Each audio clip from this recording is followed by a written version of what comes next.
Bon, je vous fais quand même une petite suite à la vidéo que j'ai fait tout à l'heure sur le petit coup de gueule. Je voulais juste rajouter quelques petits paramètres. Déjà, il faut savoir que il y a une notion, bien sûr, c'est imagé. Quand on parle de Dieu, tout est imagé. Dieu n'a pas de limite, faut pas imaginer une limite. On dit que sur l'aspect, sur Hachem, il porte des téphilines lui aussi, bien sûr. Donc c'est un aspect, il porte un aspect des téphilines sur lui. Donc dans cette filine à lui, qu'est-ce qui a marqué? De la même manière que nous, il y a marqué Shema Israël, Hachem Elokeinu, Hachem Echad, Dieu il est un. Dieu il dit, qui est comme toi mon peuple qui est un. Alors, mon peuple qui est un, c'est justement ça. C'est que Dieu, sur sa couronne, il est un. Si vous voulez pas que Dieu porte des téphilines pas cachères, alors faut pas que ça soit faux ce qui est écrit dedans. Donc faut qu'on soit un. Et il y a une notion aussi que je voulais dire, qui est importante. Je le vois beaucoup ça chez dans beaucoup de chitotes. Alors, ils se braquent. Parce que ils pensent être dans la vérité, ils n'ont pas l'ouverture d'esprit de, de toute façon, celui qui te dit de pas écouter l'autre, généralement, faudrait peut-être pas l'écouter. C'est grave parce que qui tu es toi pour dire de pas écouter? Alors faut écouter tout le monde. Bien sûr, de la Torah on parle. Faut écouter tout le monde et faire ton propre avis, à part pour la halakha qui est le Shulchan Aruch. Même Rabbi Nachman a dit comprenez mes enseignements comme vous voulez, sauf pour la halakha. On bouge pas de la halakha. La halakha c'est la halakha. Mais il y a des gens qui disent ouais moi j'aime pas les Breslev parce que ouais à Ouman ils fument du shit. Moi, j'aime pas les Chabad parce qu'ils boivent de l'alcool. Moi, j'aime pas les Haredi parce que... Déjà, je veux poser une question. Quand on va dans un hôpital, on regarde les patients pour voir si c'est un grand hôpital ou on regarde les médecins. Alors, on regarde les patients qui sont soignés parce qu'ils ont des grandes maladies, donc c'est la force du médecin qui arrive à soigner des grandes maladies. C'est pas parce que ton patient il est dans un processus de guérison que c'est le médecin. C'est-à-dire que le médecin, faut pas le confondre avec le patient. Quand tu vois un Breslev qui est dans un processus de guérison, alors s'il fumait du shit à Paris, il aurait fumé à Ouman. Si un alcoolique, il est alcoolique, eh ben il est alcoolique. Il sera alcoolique chez Chabad. Le rabbi, il a dit de boire un verre. C'est-à-dire que quand tu vois quelque chose qui te déplaît dans une chita, ne regarde pas l'élève. Ah ouais, l'autre, je l'aime pas, j'aime pas les Chabad, parce que toi, tu t'as croisé un Chabad qui est mal élevé, ou t'as croisé un Breslev qui est mal élevé. Ah, moi, j'aime pas les Breslev. Donc quoi, t'aimes pas Rabbi Nachman parce que t'as croisé un humain qui n'a pas fait de service, qui est en cours de connaissance et que tu vois bien c'est-à-dire que c'est lui qui représente Rabbi Nachman. C'est sur lui qu'il a dit mon feu il brûle sur toi. C'est ça Rabbi Nachman, c'est limité dans toute sa Torah, le Likuté Halachot, Likuté Etzot, Likuté Moharan, etc., etc., etc. Toute sa Torah, cette personne-là le représente. Il fait une bodé doute une heure, Tikkun Chatzot, et Rabbi Nachman dit faut pas fumer. Faut arrêter de s'arrêter sur l'élève.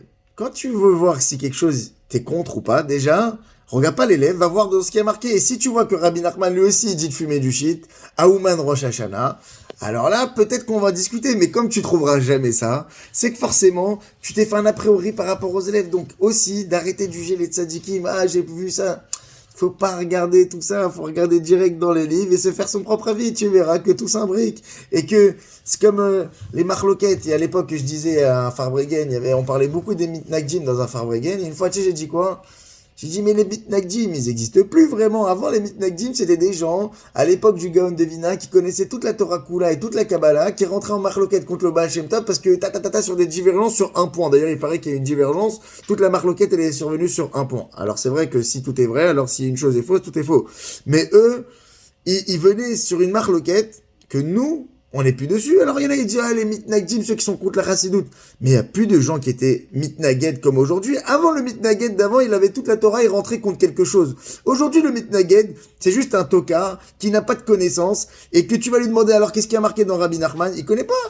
Il faut connaître l'avis de tout le monde et après c'est-à-dire que les gens qui sont en marloquette, les vrais gens qui rentrent en marloquette, ils connaissent l'avis de l'un et il est contre un avis, mais il y en a qui sont même pas contre quelque chose, ils sont juste contre une personne ou un aspect de quelque chose, mais ils sont pas contre. Ils peuvent pas être contre, ils connaissent pas, ils peuvent pas être contre Ouman Rosh Hashanah. Il connaît pas Ouman Rosh Hashanah, il a jamais ouvert le Likuté Moral. Il est contre le Rabbi Lubavitch. Ah, moi je suis contre Mifsaïm. Mais si t'es contre ça, c'est parce que t'as pas étudié. Tu t'es pas renseigné. Tu peux pas être contre les vrais. Avant, il y avait des gens qui étaient vraiment connaissants, il y avait des vrais marloquettes qui n'étaient pas bons. D'ailleurs, à l'époque du Baal Shem Tov et du Gaon de Vilna, ou je sais plus c'était qui était à l'époque du Baal Shem Tov, excusez-moi, on avait demandé dans le ciel, Hachem, il avait dit, il leur a répondu, il leur a dit, dans cette marloquette, il y a que Baal Shem Tov et son adversaire, je crois que c'était Bon bref, Bekitsour, c'était un opposé, son opposé au Baal Shem Tov, qu'ils ont le droit au Lamaba. Le reste, tous les élèves qui sont moqués, qui ont mal parlé, qui se sont insultés, qui à la fin c'est devenu même plus les Shem Shamaim, eux ils ont pas au Lamaba. Les seuls qui sont dans une marloquette, les Shem Shamaim pour le nom de Dieu, pour connaître la vraie foi, eux c'était le Baal Shem Tov. Elou ve'elou divrei Elokim Chaim. La Torah dit Elou ve'elou divrei Elokim Chaim, c'est-à-dire que deux choses qui sont opposées par des tzadikim. Toi, t'es pas un tzadik, tu connais pas toute la Torah, tu n'as pas une connaissance générale, donc tu ne sais même pas comment tu veux faire ton propre choix. Ne choisis pas. Quand on te demande de choisir entre un tzadik et un autre, ne choisis pas, parce que toi, tu sais pas. Marloquet tzadikim, tu rentres pas dedans. Jamais rentrer dans les marloquets des tzadikim, parce que les tzadikim, on ne sait pas qu'est-ce qu'ils ont dans leur tête. On sait même pas si le tzadik, il parle mal d'un autre pour sauver tel tzadik, et il fait exprès de lui faire quelque chose dans ce monde. On sait pas quand un tzadik, il parle. Qu'est-ce qu'on comprend, nous, les paroles des tzadikim? Alors on essaye de comprendre, on essaye de les ressembler, mais de dire que tout le temps on les comprend, alors dans ce cas-là, on a compris Rabbi Shimon Bar Yochai quand il parle de certaines choses, et on comprend. On peut pas comprendre tout ce que les tzadikim, quand ils parlent, nous on est des humains, c'est compréhensible, et encore, quand quelqu'un il parle, et la kavana des choses, surtout que c'est divin, là on rentre dans l'illimité. Quand un tzadik, des fois il parle sur quelque chose, c'est à ce moment-là que notre cerveau il doit s'arrêter, et dire moi je comprends pas, je continue à apprendre. Moi, je comprends pas. Moi, j'ai pas envie de comprendre ça. Moi, ça m'intéresse pas. C'est des choses que je rentre pas dedans. C'est un piège. Ça, c'est un piège. Je rentre pas dedans. Tu veux me faire discuter, tu veux séparer, tu veux diviser. Je rentre pas avec toi dans cette chose-là. Il y a des milliards d'autres choses sur lesquelles on peut discuter et qu'on peut se rassembler. Le reste, on verra 120 ans au Emet. Ils étudient tous l'un, ils passent dans la yeshiva de l'autre. Et tous, ils sont ensemble et tous, ils sont heureux. Donc voilà. Faut arrêter de diviser. Razak.